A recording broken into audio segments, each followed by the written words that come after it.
Bless me, William, for I have sinned. I have a confession to make. You're supposed to tell me how long it's been since your last confession. How old am I? He said, looking at his watch, which he's not wearing. All right, well, That go is ahead my and- commitment to physical comedy. I'm happy to is- hear your confession. This isn't private though. You just started Yeah, recording. no. Also, I ain't gonna do no penance, so fuck off. But I do need to confess this. Okay. Do I have to add that to the list now?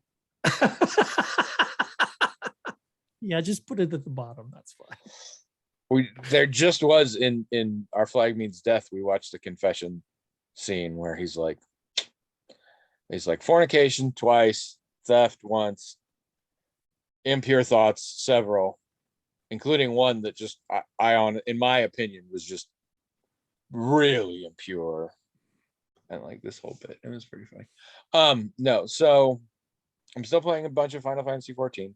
I still really enjoy it. It's a good game. I've started playing another game on the side. Oh, Yeah. So I don't think you've played them, but I believe you're familiar with them, and most people are familiar with the Grand Theft Auto games. familiar, yes. Yes. I famously do not play them. That's not what this is. I don't play them. And actually, I have a rule for myself. I'm not allowed to play them. Oh, Because I just feel like they'd be a terrible influence on me. They just seem so awful to me that I'm like, no. However, I'm fine with playing a very similar game, apparently. okay. So I'm still in my current obsession with the McElroy brothers. And in the process of that, I've come across a video series called Monster Factory. And it actually goes back several years to when two of the McElroy brothers worked at the gaming website Polygon. Okay. And Monster Factory is basically, they load up a video game that has robust character customization options, and they make the most ridiculous, hideous looking character they possibly can. And then they bring them into the game and just sort of play the game in weird ways, however they feel like, just like screwing around and doing silly stuff. And it's all very dumb. It's all very juvenile.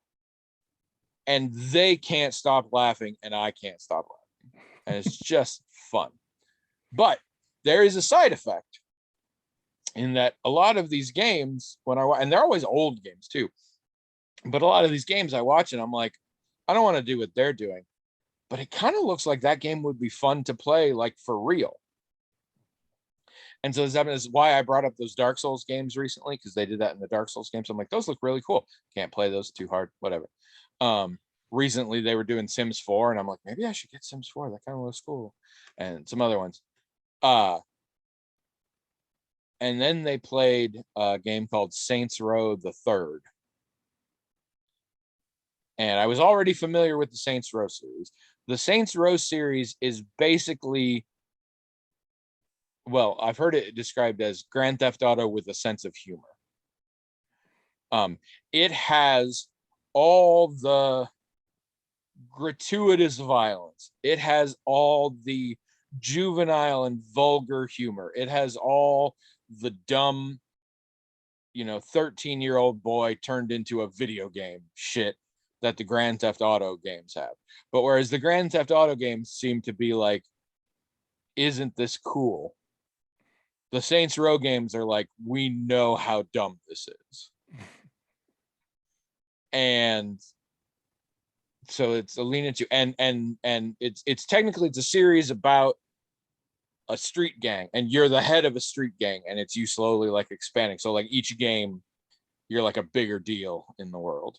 And apparently the third game was the real good one. Didn't play it. So, and they were doing the third one in this video. So I was like, that looks kind of fun. I'm like, you know what? I'm going to go see. Maybe I have it already, because sometimes in PlayStation Plus, that was the free game or whatever. I'm like, I'll go check. And I didn't, but I'm like, let's see how much it costs. And it's like $30 And I'm like, for a game I'm really not sure I don't think I'm gonna do $30. But then I notice the fourth one, including, it's like the premium version, like it has all the DLC and extras and stuff, is currently on sale for $4.23. And I'm like, well, shit, I'm gonna do that. So yeah, you gotta sit over here. I'm podcasting. And so I bought it and I installed it. And I made a character. And I also should say, one of the jokes about the Saints Row games is, in making your character, there is a slider called sex appeal. And it does one thing. If you play a boy character, it makes the bulge in the front of your crotch bigger or smaller to ridiculous proportions. And if you're playing a female character, it makes your chest bigger or smaller to ridiculous proportions. And since I am in the confessional here, yep, I made a female character with 100 on that slider. Yes, I did. In Trisha's words, that's not even how those connect to the body. It's ridiculous. But I started playing this game. And the fourth one, a little different. The fourth one, they ran out of scale. So what they decided was that the street gang decided it was going to make the world a better place and started fighting terrorists. And the whole tutorial, before you've made your character, so you're like completely covered in this tactical suit, and there's something wrong with your mic, so you can't talk for the whole tutorial, which is hilarious because I'm like, the person in that suit is definitely not the person I made. They would not have fit in that suit, but whatever. But this whole thing, you're on this thing trying to stop a terrorist, and in the process, I end up saving the world from a nuke that was going to hit Washington, D.C. And that's the tutorial. And then that catapulted me into such popularity that I got elected president. And most of my staff and my cabinet are my old gang member friends. And this is my favorite thing ever. My vice president is badass and character actor Keith David, voiced by Keith David. And I love that. And then what happens is we jump ahead a few years and I'm president. I'm going to a press conference and aliens invade. And aliens wipe out most of the people, and the rest of us they grab and they stick us in the simulation to break us. And the simulation is actually just my old street, my old town where I used to be a gang member. And so I start doing gang member shit again because of reasons, but also because of weird technical things. And some of my people know how to hack the system and whatever. I do various things. So I fucking get superpowers. And it actually reminds me a lot of the Infamous games very quickly. And so it's real ridiculous. And I'm a terrible driver. I run over everybody all the time. I have weapons, like things that explode people, and if there are other people nearby, it makes them explode. I have a gun that plays music and makes people dance to it until they die. All sorts of crazy. I have a gun that shoots toilet plungers that I think catch fire. I'm not sure. It's all very weird. All sorts of different outfits you can get and things, and cars. There's a lot of like tricking out your cars, but I just keep stealing new ones, so I don't know. And you fight aliens and all this stuff, and it's terrible. I'm very ashamed, but it's really fun. It's really fun and really cathartic. And like, for the first few days, I didn't hide this fact that I was playing it, but for the first few days I refused to play it if Trish was around, because I'm like, it's too shameful. I can't do it. And finally I was like, so I started doing it. And Trish thinks it's hilarious. Trish likes to make fun of me for all the stuff I'm doing and how bad a driver I am. I'm a really bad driver. I've been trying to work on it, but I'm really bad. So yeah, I play it usually in small doses, but I have been playing that game. Okay, it's pretty fun though. Make one podcast and I shall absolve you, my son. I was afraid you were going to say that. All right, I guess we got to keep this going. Hello, everyone. Welcome to Magical Talking Hat Podcast. The only podcast in the world where one of your hosts is freshly showered and changed because shortly before the podcast, one of his beloved cats vomited down his leg while sitting on his lap. Oh no. Yeah, it was not. Normally when she starts making those noises, Trish is like, get off, get on the floor, whatever. And I try and be nicer. And she's sitting on my lap and I'm wearing, and I'm like, she's just gonna puke on this, which needed to go in the laundry anyway. That's fine. But no, she stretched out. So she did hit the thing I was wearing, but also just puked down my bare leg. And I'm just like, oh my God, oh my God. Trish is like, what? I'm like, it's so warm. And not pleasant. But Trish is like, so you're gonna take a shower now? I'm like, yeah. So now I'm all fresh and clean, except psychologically. I'm Tony. And I'm William, and this is episode 584. 584. All right. For those of you just joining us, we have a hat. It is magical in that it has its own email address, themagicaltalkinghat@gmail.com. And all the best people everywhere write in, members of our gang, you might say, but also just random strangers. Write in to that email address, themagicaltalkinghat@gmail.com, with crap they want to ask us, crap they want to tell us, crap they want us to talk about. Sometimes just crap, occasionally straight up crap, but whatever they want. And the hat magically, all on its own, transmogrifies those emails into it forwards the emails to us. And then we read them, and then we talk about them, and that's the show, except often we only do that for a little bit of the show. So welcome, won't you? This has only been 1 week, right? It's Thursday, right? It has to be Thursday because we're recording. That's right. I have lost track of what day it is. My wife, the publisher, the producer, whatever, it has the week off. She took the week off, but we didn't go anywhere. And so I mostly took the week off. Like, I'm doing the things that, like, the house will collapse if I don't. I'm cooking, I'm doing, but like the other chores that I often have, I'm like, no, we're taking this week off because Trish is on vacation, I'm on vacation. And it's been surprisingly busy.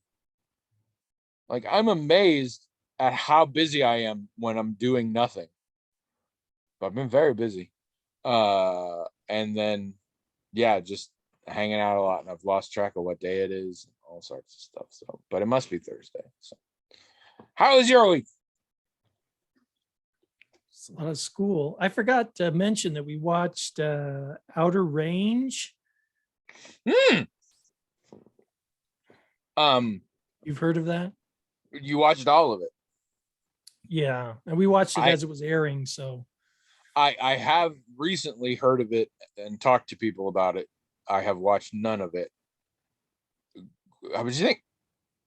Well, I think I'd like to watch it again because I think there were things that I didn't like about it that once the run was completed, I thought, oh, well, maybe you would.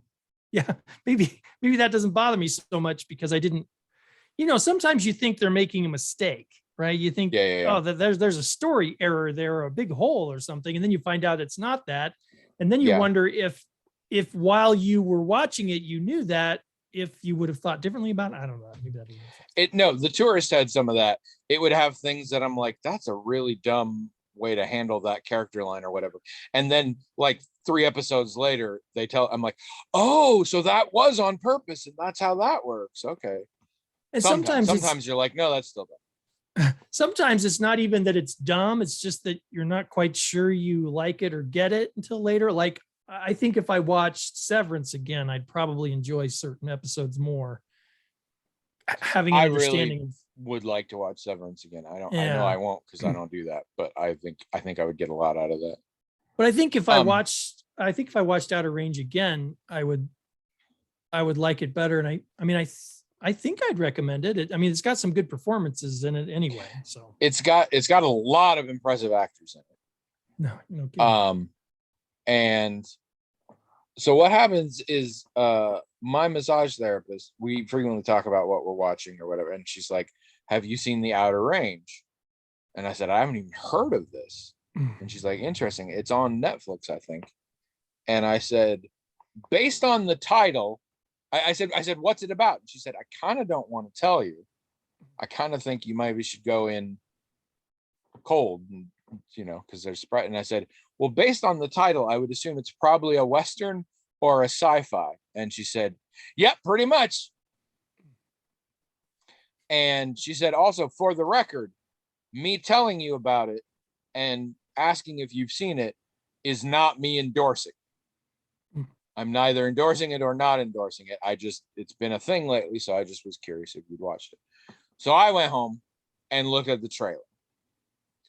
And as near as I can tell, it's about some cowboy families, and one of them has a big hole on their property that we don't know where it goes, and there's some hinky supernatural or possibly alien shit going on. Here's what I got from it, though. To me, it looks like one of those, it looks like a J.J. Abrams legacy. It looks like, yeah, what's the mystery of this hole, and why is everybody interested in it, and why does this other rancher want to buy the land, and clearly they know something, and oh, the mystery, and that's why you watch.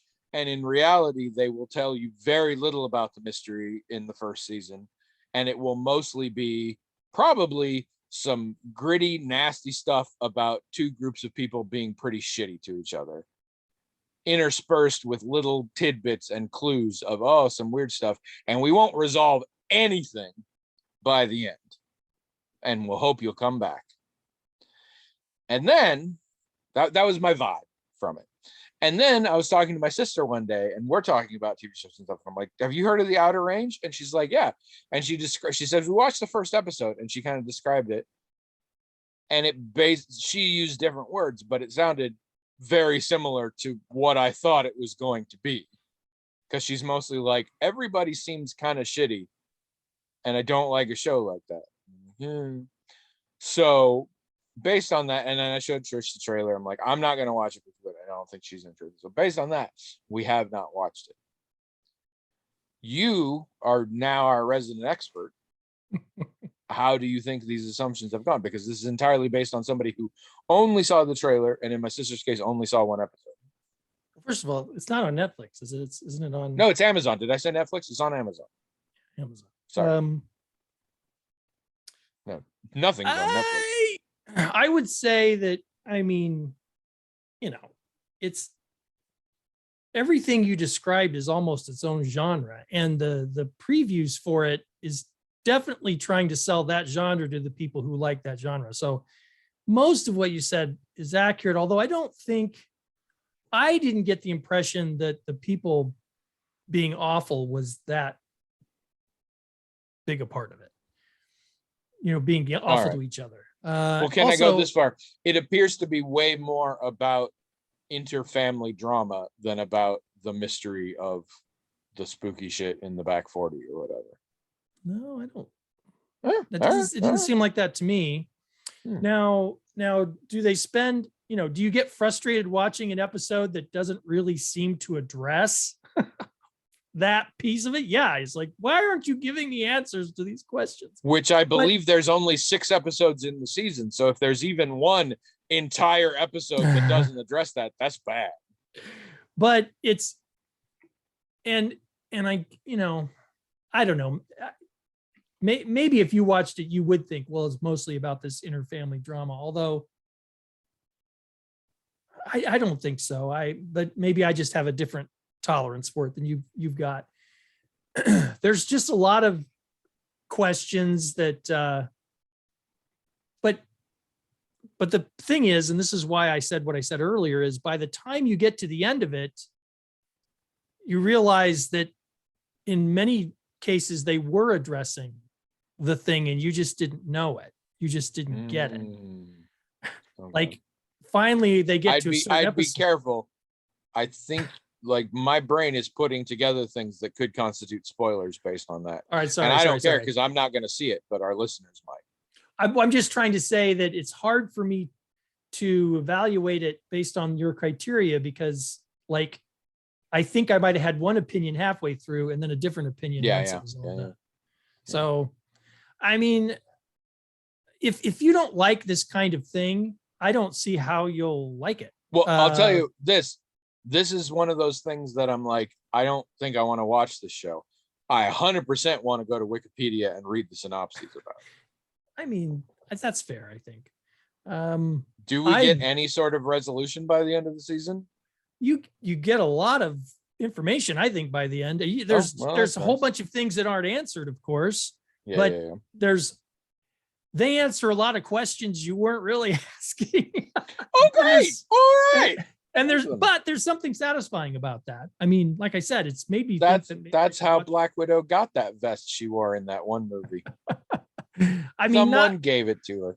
No, they're more interesting answers than that. But it makes me want to go back and watch it again. And I think I actually would enjoy it a second time. And I didn't not enjoy it the first time, because the thing is, I do like this kind of thing. I'm with you a little bit on not liking to watch shows where everyone's just awful. But you also flew to LA to be in a documentary about Lost. So I get it. So you get it.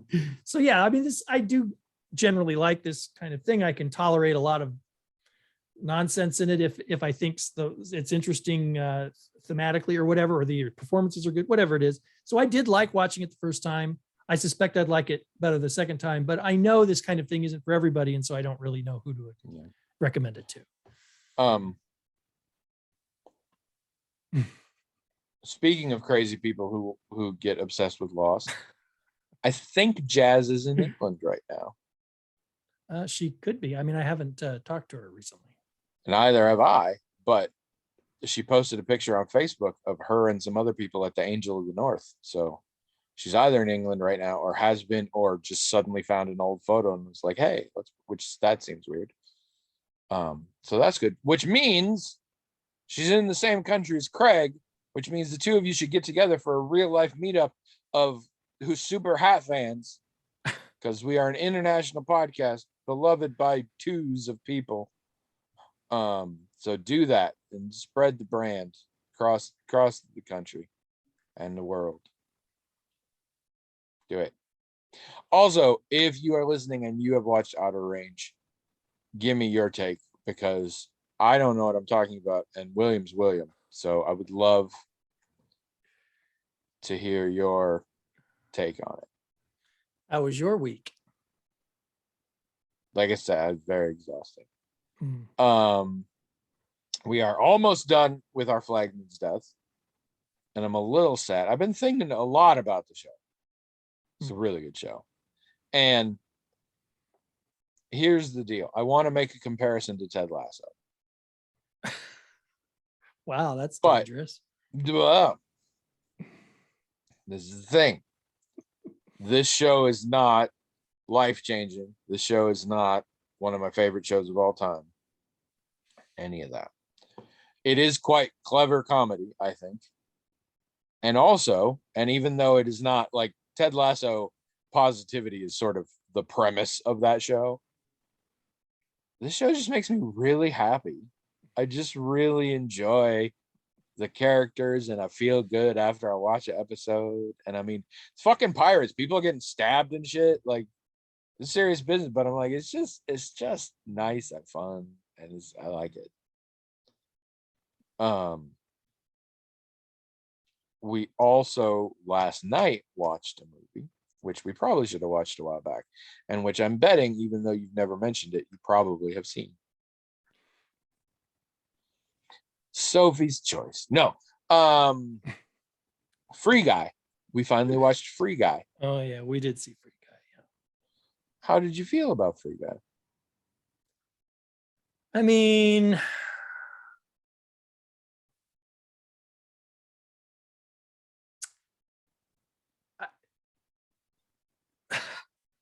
this is a good podcast.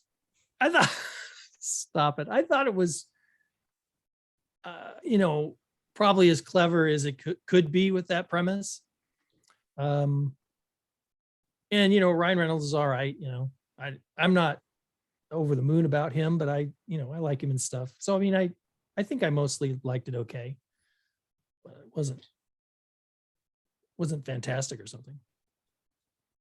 I don't want to like Ryan Reynolds a lot, but especially if you put him front and center. Man can deliver a joke. Man is fucking charming, and man is easy on the eyes. Like, it is hard not to get swept up in that. I got reminded because Taika Waititi plays the villain in that, and I forget. I don't know why I forget because it comes up all the time. But like, Taika Waititi is such a good director while also being such a good actor. It's almost jarring because you seldom get both like that, and it's just weird. I should say comedic actor. I don't know how he'd do in serious drama, but luckily never had to see him in serious drama. I'm going to say what Trish said because it is succinct and to the point, and I think a very accurate description of both how she and I feel. But then I'm going to say a whole bunch more because I'm me. Trish said there were enough problems with the story that it took me out of it several times.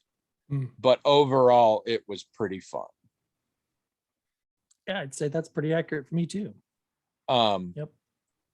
I had fun. I'm definitely not sorry I saw it. It's 2 hours long.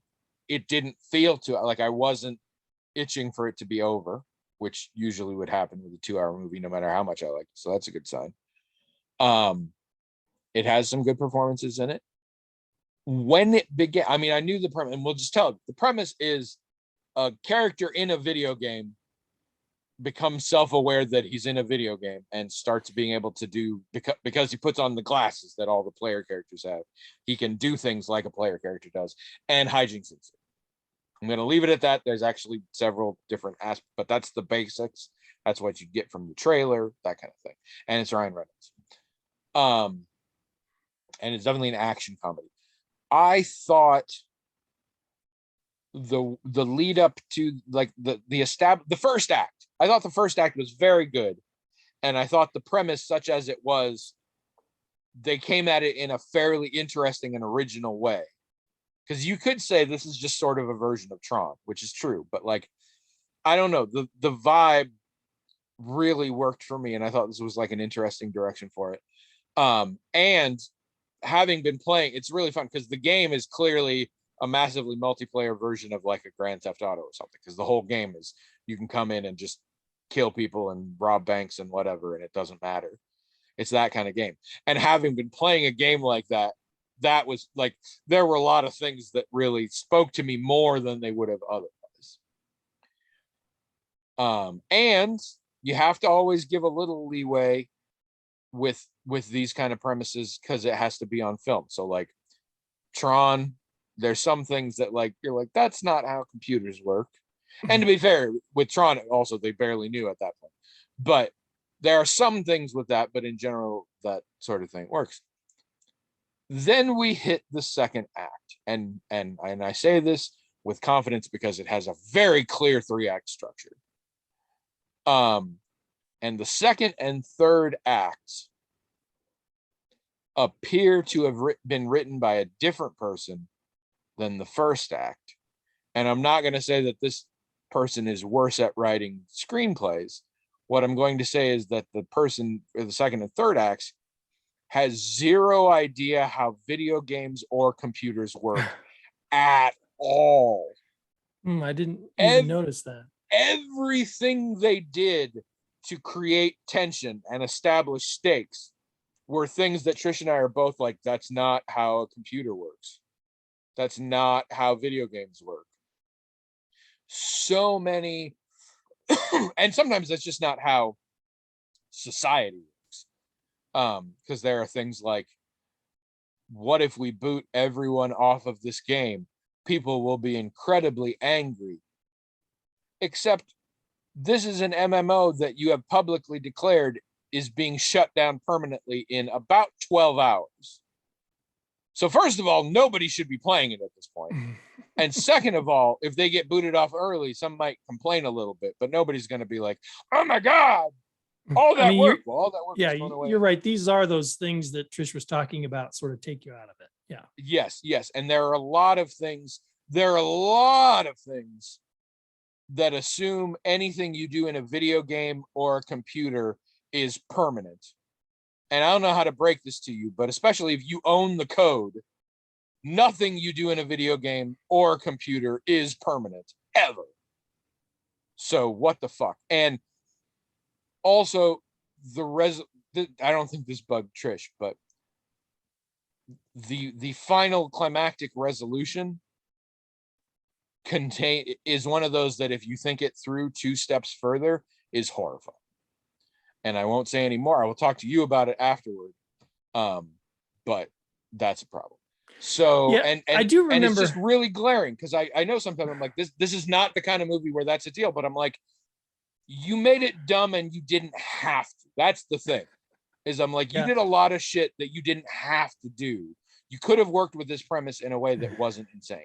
Now that you're talking about it, a lot of the stuff in the film that had to do with like being in the software development company and stuff. Yeah. I thought this feels like the early 90s or something. I mean, why? And also, why are you portraying we don't it want like too this? many named characters. So the guy who takes complaint calls is also the guy who manages the game's servers.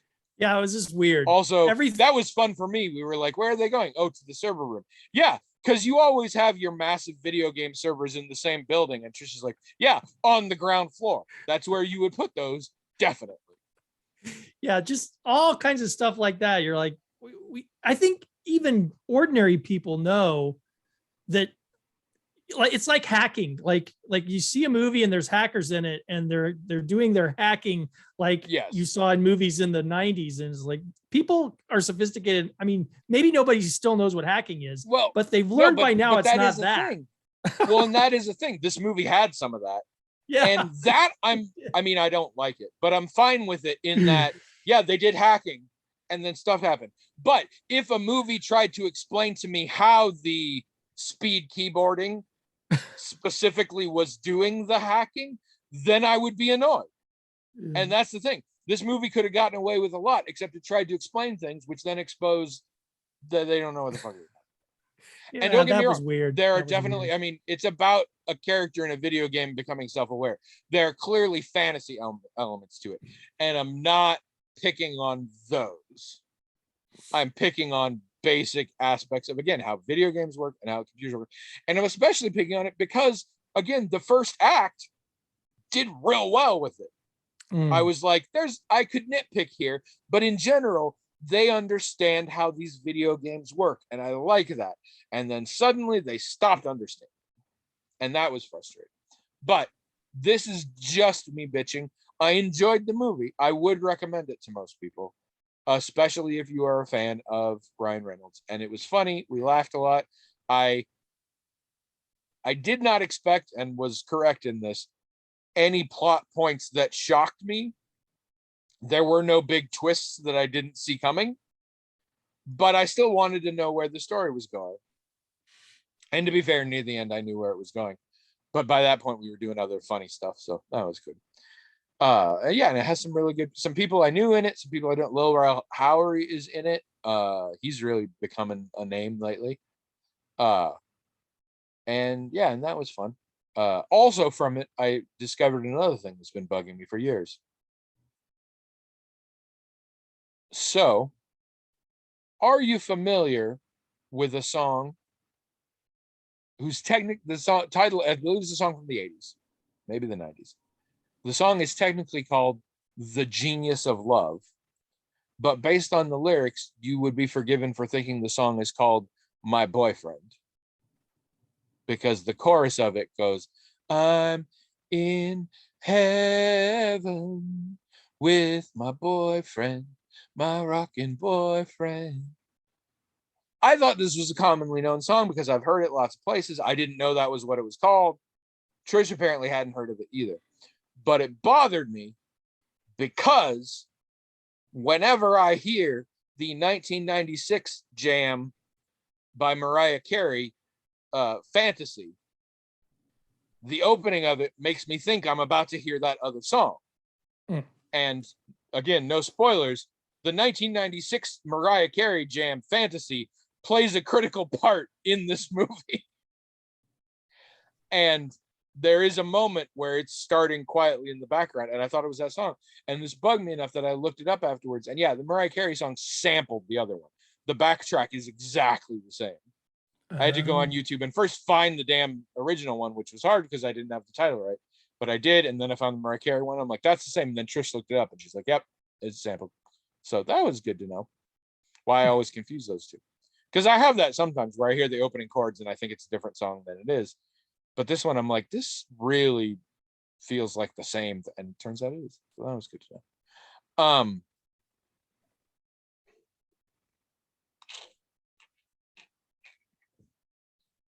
I thought I had more things to say. I went to my therapist with my brand new problem unrelated to my old problem. And my therapist is like, yeah, I think this is the same problem.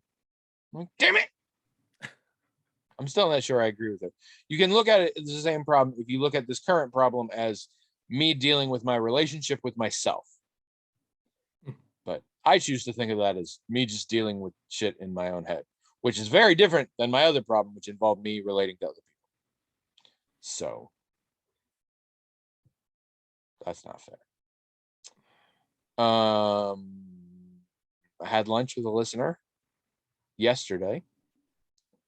It was pretty good. We got into some deep stuff, so occasionally it was a little bit weird, but it got good. It was really long. It was like a 3.5 hour lunch almost, which is too long for lunch. Got shit to do, but it was a good time.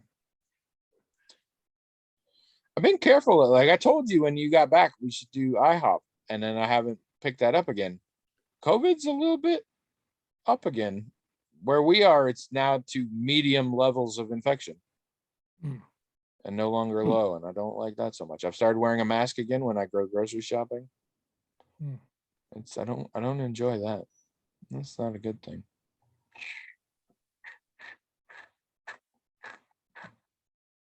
Really thought I had more. Does it sound like I'm trying to avoid emails? It does. That's exactly what it sounds like. Yeah, and I do this like every time. Does it always sound like that? Probably. I mean, I trying? I probably am trying to avoid emails. And do you know why I'm trying to avoid emails? No. Because of Bombas socks. If you use the code Magical Talking Hat when you go to Bombas. No, I'm sorry. Sometimes I like to pretend we have sponsors. We don't. Nobody loves us. Except you all. Craft Except dinner. You don't love us enough to send us enough emails. I try and be careful because we don't ever have very many emails. And so they are precious and must be used sparingly. And so actually, someone who listens came up with a very cool idea that I think is like when I come up with a very cool idea and then like don't ever do it. They actually work in AI. And they think they could probably pretty easily put together a pseudo AI that could just create questions for the hat. They would just need previous hat questions, which I'm like, we got them. So that would be hilarious. But you have 11 years of previous hat questions. Well, I don't know that they all managed. Some of them I got, but they should all be in the mailbox. Not that we can get to it because it has its own email. We clearly don't know how to access it or have its password or whatever. Why would you even think that? I'm offended that you would think that, listeners. All right, read it. Okay. Romano. We watched Rita Romano. Rita Moreno. Project Mincemeat last night. Miles Morales. I kept pointing out who people were, actors. Oh, you know who that person is. Abby would say, no. I'd say they were in such and such. I just kept. What were you watching? Project Mincemeat. What the fuck is Project Mincemeat? Well, it's a film right now, but the film is based on something called Project Mincemeat, where in World War II, the British took a dead guy and dressed him up as a British Royal Navy officer and put fake top secret papers on him, tossed him in the ocean off the coast of Spain, where he would be discovered and where spies would think that he was a legitimate soldier who had legitimate information that they sent to Berlin, which caused Berlin to think that the Allies were going to make a serious move on Greece, when the Allies really planned to make a serious move on Sicily. And Hitler had moved a whole bunch of troops from Sicily to Greece.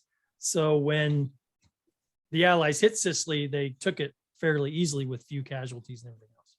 I saw the trailer for this. I forgot what it was called, but I do remember seeing the trailer for this. And there's a lot of good people in it. Why didn't you mention this, that you saw this movie? I don't know. Is it not that good? No, I liked it. But I don't know. I just don't, when the school Well, to thing, be fair, you haven't been doing this for very long. Shut up. Oh, wait. The school thing, I mean, all morning I've been reading about personality assessment. So that's all that's in my head is that. Yeah, that and the outer range. Well, I don't even know how I remembered that. I just came up in my head while you were talking. Is Project Mincemeat good? Should I watch it? It's on Netflix. That one I think is on Netflix, isn't it? I don't remember. Because it's real, but isn't it? It looked sort of, the way the trailers made it look vaguely comedic. It's not comedic. Well, fuck them. It's historical fiction. I mean, if you're interested, you can make those funny. Yeah, you can. But I mean, the performances were good. It was interesting, entertaining. If you're interested at all in the historical aspects, although, as we all know, historical fiction often fudges the historical aspect. So I don't know. Which is a problem for me. But oh my god, do you remember Yellow Jackets? Did you see Yellow Jackets? It was on Showtime. It had a whole bunch of really awesome women in it. Juliette Lewis was in it, Christina Ricci, a bunch of people, and everybody said it was awesome. But I didn't have Showtime, whatever. But people who know me were like, you should watch this. It's really awesome. And I'm like, well, maybe I will sometime. And for some reason, YouTube threw a trailer for it at me, which they hadn't ever before. And I went and looked at it. Why would anybody like it? I'm sure it's great. And I'm sure the performances are, it's dark as fuck. It appears to, in a lot of ways, be essentially Lord of the Flies, but with girls. I'm like, I'm questioning my friendships with people now. I'm like, why would people tell me? Do they not know me? I'm like, this looks like it's really good, and it looks like everything I hate about television. Like I would never want to watch this. I'm sure it's amazing. I would never want to watch this, and I'm a little offended that they didn't do this. But I don't think I've ever heard. Y'all might want to watch it. Okay, Craig. Really this is from Craig.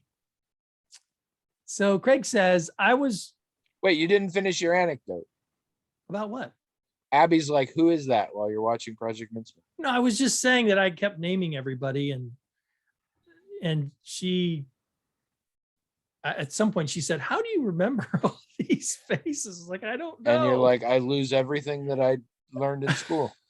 Yeah.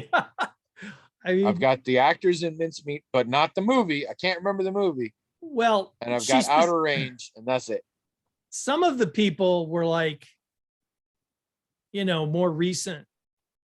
Well, some of them are like, isn't Hugh Grant in it and shit? No. I thought there were a bunch of big British names in it. There are, but maybe I'm thinking of a totally. But sometimes I can't remember names, but I can remember other things they've been in.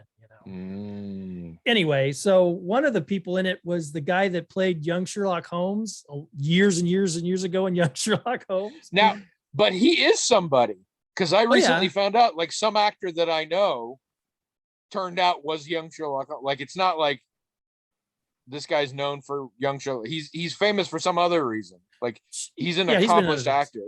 If we said his name, fuck it. Maybe people. This is what happens with me when we watch stuff is I'm constantly pulling up my IMDb app on here because I can't stand it. Anyway, Craig says, I was recently asked, tell me about your life by someone who knows me well. While I'm not as bad as William when it comes to open-ended or hypothetical questions, it threw me for 6. Now, to be fair. Wait, it threw me for 6? That's what he says. I don't know what does that mean? This is just what he says. I've never heard that in my life. With open-ended and hypothetical questions on the podcast, but I think Tony will confirm that I'm also not very good at it in real life, but I think I'm worse on the podcast. Anyways, he asks, what would you say in response to that question? Tell me about your life. Well, as you've already guessed, Craig, I would be probably befuddled by such a question. I mean, I would immediately think of about 600 ways to answer it and not know which one. I wouldn't know what kind, how much detail the person wants, how far back they want me to go. If they're just asking about my work history, or if they're asking about what's happened in the last week, I would probably ask a whole lot of questions about what they really are interested to know. Because that's just the way I am. But it is worse on the podcast, I think. Tony, what would you say if someone said, tell me about your life? Nicholas Rowe. That's the guy's name? Yes. And I mean, he's been in a lot of things we've all seen, but there's nothing that I'm like, that would be right how you would identify him. Although it is interesting, he played an adult Sherlock Holmes in a different thing. I think it was just a cameo of it, but yeah, I do recall that. Well, I mean, I feel like people have done it. Also, I've written bios about myself many times. But to be fair, in a lot of those, I have very intentionally lied. If people said, tell me about your life, I would say I was born and raised in Oregon. And then I moved to Iowa to go to college, got a degree in anthropology. So of course my career was in newspaper circulation management, as you do. I've always been weird. I've always been fat. I've always been pretty funny, I think. And now I am retired and I'm a homemaker, and I married the craziest fucking woman, and I love her to death, and we have no kids and don't plan on having no kids, but we have a huge crowd of nibblings, and I read, I write, I play video games, kind of a pervert. And in general, I'm pretty happy with my life. That sounds like a good answer. It's not, though, because most of that is not true. No, it's not, because it's a bad question. Not your question, Craig. The question. Tell me about your life. There are so many very broad interpretations of that question. Do you want a timeline of major events in my life? Because that's not really what I just did. I gave you sort of a mix. But do you want to know what sort of life I have led or tried to lead? Do you want to know what kind of person I am? Do you want to know how well traveled I am? Do you want sort of a CV? Like these would all elicit very different answers. And I think these could all fall under the question, tell me about your life.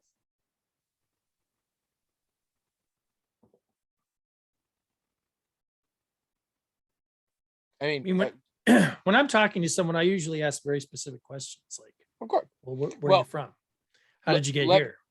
What do you do? I'm not even going to make you answer this question, because I don't think you could in any form. I don't think you can remember yesterday or what you had for breakfast, but see, have breakfast. Yeah. If somebody asks you, or I guess not ask, tells you, tell me about your life. Oh, orders you mean like a counselor points and you exactly. Like a counselor when someone orders you to tell you about their life, what do you think? I can't say ask. What do you think they're ordering? What do you think they're asking? What do you think they think that question means? I don't know. Right? I don't have the first idea. Right? But that's not just because it's William. I also have this. Oh, okay. No, that's what I'm saying. Like other times, I could tell you, like, when somebody asks, do you own a cat? What do you think they're asking? And you'd be like, I'm not sure. Like, and that's on you. But this one, I'm like, no, I'm also not sure. Do you own a cat? Do you mean have I? Yeah, thank you. Just wanted to make sure you had the proper response. I would have been disappointed if you were just like, no. So I know. Good. Well done. Check gold star for William today. Which I think might have to be the title now. I thought it was going to be Forgive Me, William, for I Have Sinned, but I think gold star for William today is nice. Good job. But yeah, no, I think it's a bad question, Craig. What do you think they wanted to know? And especially go back and look again. The email says somebody who knows them pretty well, right? That's what he says. Someone who knows him well asked that question. Yeah. So I believe the correct response is, what the fuck are you talking about? Because you already know, like, well, a decent chunk of my life you probably have been here for or heard about already. What is the bit you're lacking? You know, if nobody in my family would ask that particular question, I don't think. But if they did, few people would. If they did, I think I would know that they mean what's happened since the last time I saw you, because obviously I know what they know about my life. Yeah. So I would, but then they would say, what's up? Not like, although maybe I'm going to start using that when I greet people that I haven't seen since like yesterday. They tell me about your life. We did one of the Nibblings when she was younger would do that. She'd come up and be like, do you want to tell me about your day, Aunt Trish? And it was total. They were like 4 or something. Like they didn't want to know about their day, but they had just learned this interaction, so they thought that was cool. If I am in real life approached with this sort of question, I consider it. I consider it parallel to a question that does get asked, that most of the time gets asked in an interview, and that question is, so tell me a little about yourself. And in an interview, 2 things there. One, I know, tell me about yourself in things that I, as somebody who might want to hire you, would consider relevant. But also, I know this from experience, that question is purposefully obtuse because you learn a lot about how people answer that question, not necessarily the content of the answer, but what it is that they think is worth sharing or important to get out. And you learn from that. And so that is less about, I'm asking you a question I want an answer to. This is, I'm going to say a thing and see what sort of reaction that stimulates. And I often would take something like, tell me about your life, as that, as just a excuse to see how I react. In which case, I might give the version I just gave, or more likely, I would give a variation on that included a lot more lies. Well, that's just also a question they can ask in interviews that might elicit responses to questions that they're not allowed to answer, or not allowed to ask. I mean, you're not allowed to ask about a person's family life. Very true. But if you ask that question, they could disclose information about their family life that you wouldn't be allowed to ask about. Yep. Or religion or age or all sorts of politics, whatever it is. Yeah, there are things you can't ask, or maybe you could ask, but it would be questionable for you to ask. But if you ask an open-ended question like that, they might give you that information without you having to ask for it. But I know interviewers who start with that. First of all, it allows them to sort of get settled, but also it's like, this is This is the epitome of the first impression. This is me saying, you're about to make your first impression. Show me what impression you want that to be. And so if a friend or William said to me, tell me about your life,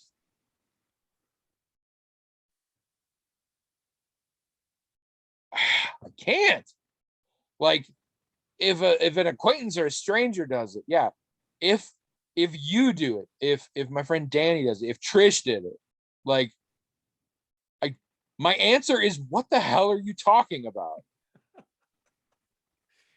Welcome to my world. I'm like that about just about every question. If you're lucky, if you're not lucky, I start with something like, I was born a poor Black child, and then like I just make up something out of whole cloth / steal from old Steve Martin bits. That's a terrible question. That person is a bad friend. Well, they should be ashamed, and you should be ashamed for knowing. You're bad and you've done bad things. I don't know. The more I think about it, the wilder that is for somebody who knows you to have asked you that. I think the only not crazy way you can interpret that is they are saying subtly, because they're embarrassed, I guess, I've recently suffered major head trauma. And while I have been told that you and I were at one time close, I don't remember you in the slightest. So please, in the hopes that maybe it will jar something loose in my mind, tell me about your life. So, yeah, Craig, what it means is your friend's got brain cancer. Or someone has quantum leapt into that person, and now. Oh, yeah. Shit. Okay, Craig, right before they said this, did they say, oh boy? Because if so, we got a quantum leaper on our hands. Yep. And just wants to know who you are. Exactly. They need to get set. Did they mention Ziggy afterward? Are they talking to somebody named Al that you can't see?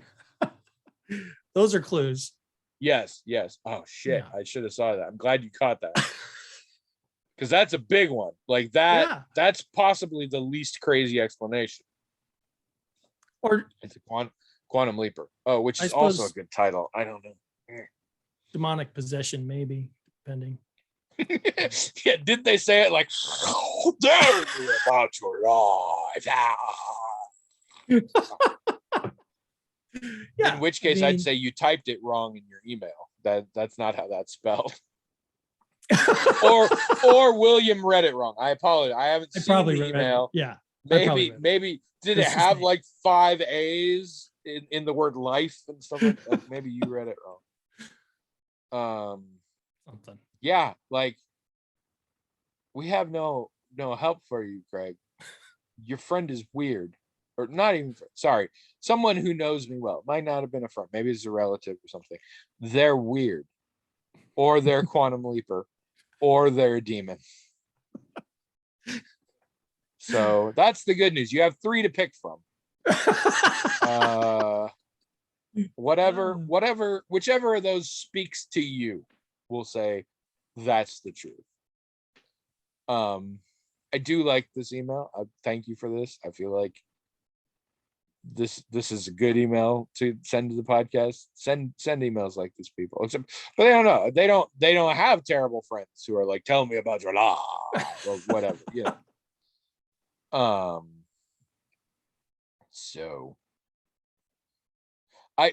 So recently YouTube threw something at me that it hasn't before, but I think it's because I watch other YouTube channels that like dig up and talk about like old TV shows and shit. But there was this new one lately that brought up a show called Eisenhower and Lutz, and it was a sitcom, and it starred Scott Bakula. And the premise of the sitcom was there's a man played by Scott Bakula who's a lawyer, and also a really shitty human being. And he associates with his ex, who is also a lawyer, and his new girlfriend. And he actively pursues both of them, and they both know it, but everybody's just okay with it, and he just sucks. But like, he doesn't learn any lessons or anything like that. It's a terrible show, but it almost got renewed for a second season. It didn't get renewed for a second season. The creator of the show went on to pitch a new show that was the same premise with the same cast members, except now they worked, I think, at a radio station instead of a law office. However, Scott Bakula did not continue on. They got a new guy to play the main character because Scott Bakula started Quantum Leap that year, which means if Eisenhower and Lutz had been picked up for a second season, we either wouldn't have had Quantum Leap or it wouldn't have been Scott Bakula. And that's terrifying. Also, one of the clips in the show, he said, "Oh boy." And I'm like, is that like a call ahead Easter egg? Or is that just a thing Scott Bakula says? Okay. Anyway, that was just my little extra anecdote because it was in my head. And that's really what the show is about, is for me to say things in my head to the internet because I need attention. And William is just a good enough friend and a dumb enough guy that he'll go along with it. Yep, both of those things. Those are my best qualities right there. If William ever does a cost benefit analysis for him being on this podcast, I will have to get a new co-host. No, luckily, that's not true. He doesn't know what a cost benefit analysis is. I know what a cost too many syllables. Is. It's weird to bring this up now at the end but of if I episode 500 and something. William is very stupid. He says he's in a master's program, or that, like, all of that is not true. I've met his classmates. They are sock puppets. He does the voices. They all sound the same to me. It's yeah. That's interesting. Is it though? See, kind of. I don't think the rest of us think it is. That's see, this is another sign here. So on that bombshell, we should wrap up this episode. If you're doing this on YouTube, like it, subscribe it, comment it, whatever. Apparently that is good for us. It gets us into the zeitgeist. It gets us engagement. Gets us synergy, probably. I don't know. Probably that, yeah. Write in, first and foremost, themagicaltalkinghat@gmail.com with whatever you want. We'll run with it, as you can see.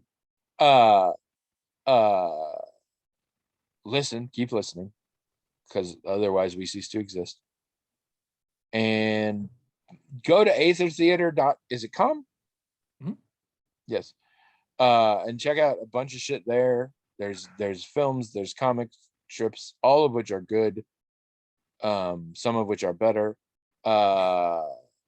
There's a trilogy of books that I would recommend. And go to smashwords.com and look up Anthony K. Parsons, or look up Oddwings, ODDWINGS, all one word. Spend $3, you cheap bastard, and read my book, because my book is really good. It's very good.